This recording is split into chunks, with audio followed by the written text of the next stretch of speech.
রাজ্য বিধানসভায় আজকে নবনির্বাচিত প্রতিনিধিদের শপথ গ্রহণ পর্ব ছিল। প্রথমেই মুখ্যমন্ত্রী শুভেন্দু অধিকারী, যিনি ভবানীপুর এবং নন্দীগ্রাম থেকে নির্বাচিত, তিনি শপথ গ্রহণ করলেন। তার পরবর্তীতে মন্ত্রিসভার সদস্য অগ্নিমিত্রা পাল, দিলীপ ঘোষ, নিশীথ প্রামাণিক, অশোক কীর্তনী এবং ক্ষুদিরাম টুডু তারা শপথ নিলেন। এছাড়াও একেবারে যিনি অধ্যক্ষ প্রোটেম স্পিকার অর্থাৎ তাপস রায়, তিনি আগেই শপথ নিয়েছিলেন, তিনিই আজকে প্রত্যেকটি শপথ বাক্য পাঠ করালেন এবং বিধানসভা থেকে আগেই ছবি আপনাদের একবার দেখাবো।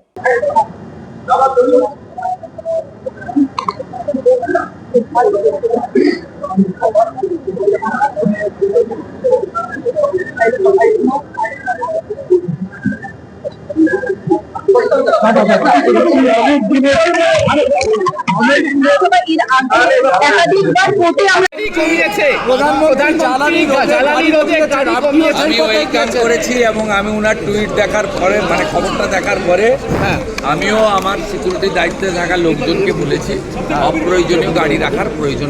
আরেকটা, আপনি কি ভবানীপুরের বিধায়ক হিসাবেই থাকবেন? প্রধানমন্ত্রী আমাদের পথ প্রদর্শক। ভারত অভিযান থেকে রাষ্ট্রবাদের উত্থান, ভারতীয় সংস্কৃতি থেকে সনাতন সংস্কৃতির জাগরণ, সবকা বিকাশ, সবকা বিশ্বাস, সবকা প্রয়াসের তিনি প্রবর্তক। যেটা আজকে করেছেন সেটা আমরা করব এবং আমরা তার দেখানো পথেই চলব।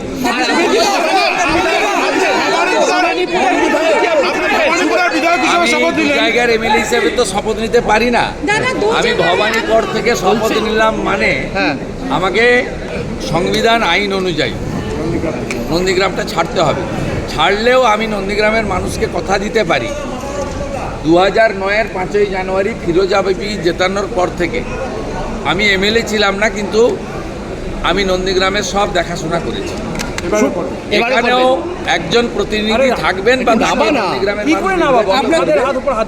নন্দীগ্রামে বিধায়কের পরিষেবা থেকে শুরু করে আমি নির্বাচন চলাকালীন যে সমস্ত উন্নয়নের প্রতিশ্রুতি দিয়েছিলাম, আমি অন্য এলাকার উন্নয়নের সাথে সাথে নন্দীগ্রামে দেওয়া আমার কথাও আমি কার্যকর করব এবং নন্দীগ্রামের মানুষ তাদের আমি আগামী 5 বছর বুঝতে দেব না যে তাদের বিধায়ক শুভেন্দু অধিকারী নয়। নেতৃত্বে যে সরকার তৈরি হয়েছে, আমরা আজকে বিধানসভায় প্রবেশ করেছি। এখানেই আইন তৈরি হবে, এখানেই বাজেট হবে এবং এই বিধানসভার প্রতি দায়বদ্ধতা সরকারের থাকবে। আপনারা গণতন্ত্রের যে প্রথম 3টি কথা, for the people, by the people, of the people, এটাই বিধানসভায় দেখতে পাবেন। বিধানসভায় কোনো কিছু গোপনীয়তা থাকবে না। বিধি দ্বারা স্থাপিত ভারতের সংবিধানের প্রতি আমি অকৃত্রিম নিষ্ঠা ও আনুগত্য পোষণ করিব।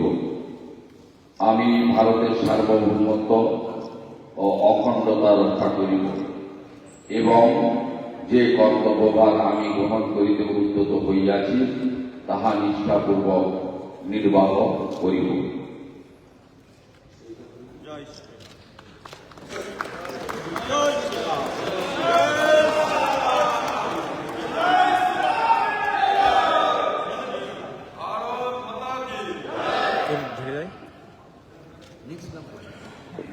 Now, may I request Dilip Ghosh, Honorable Minister, elected from 224 Kharagpur Sadar, to please take and subscribe and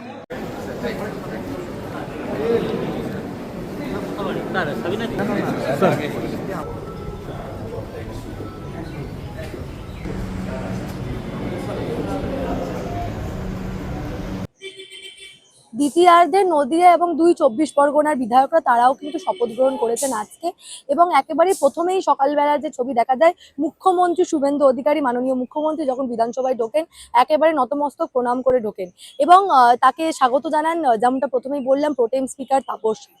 একেবারে আগামীকালও এই শপথ বাক্য পাঠ চলবে, শপথ পর্ব চলবে। সেখানে অন্যান্য জায়গার বিধায়ক আগামীকাল কলকাতা, হাওড়া, হুগলি, পূর্ব মেদিনীপুর, ঝাড়গ্রাম বিভিন্ন জায়গার বিধায়করা শপথ গ্রহণ করবেন এবং আগামীকালের দ্বিতীয়ার্ধে পশ্চিম মেদিনীপুর সহ পুরুলিয়া, বাঁকুড়া, 2 বর্ধমান এবং বীরভূমের বিধায়করা শপথ গ্রহণ করবেন বলেই কথা রয়েছে। এবং অন্যদিকে আজকে একটা অন্য যে ছবি আমরা দেখতে পেলাম, রীতিমতো শুভেন্দু অধিকারীকে স্বাগত জানানোর জন্য, তাকে শুভেচ্ছা জানানোর জন্য হুমায়ুন কবির রীতিমতো মিষ্টি নিয়ে এলেন। সেই ছবিও একবার দেখাবো।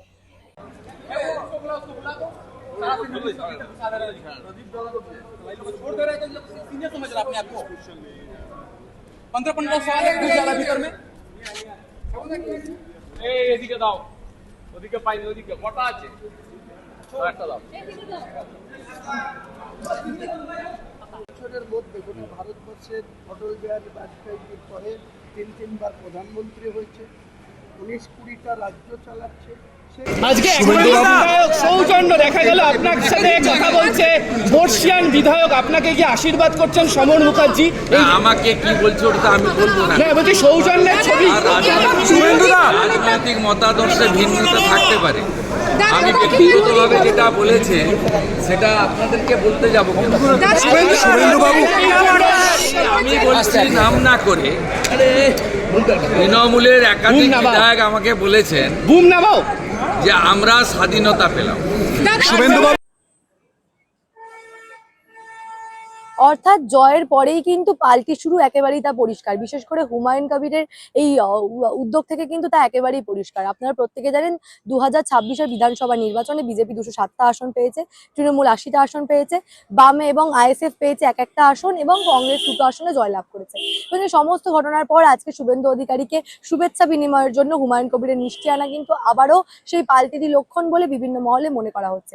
অন্যদিকে 15 তারিখ শুক্রবার কিন্তু অধ্যক্ষ নির্বাচনের দিন, অর্থাৎ এই বিধানসভার স্পিকার কে হবে সেটা নির্ধারণের দিন। অনেকেই মনে করছেন যে প্রোটেম স্পিকার তাপস রায়কেই অধ্যক্ষ নির্বাচন করা হতে পারেই বলে কিন্তু বিধানসভা সূত্রের খবর। যদিও একটা বিষয় পরিষ্কার, যার যিনি প্রোটেম স্পিকার হন তাকে সাধারণত স্পিকার করা হয় না। এখন দেখার বিষয় কাকে স্পিকার পদে বসানো হয়।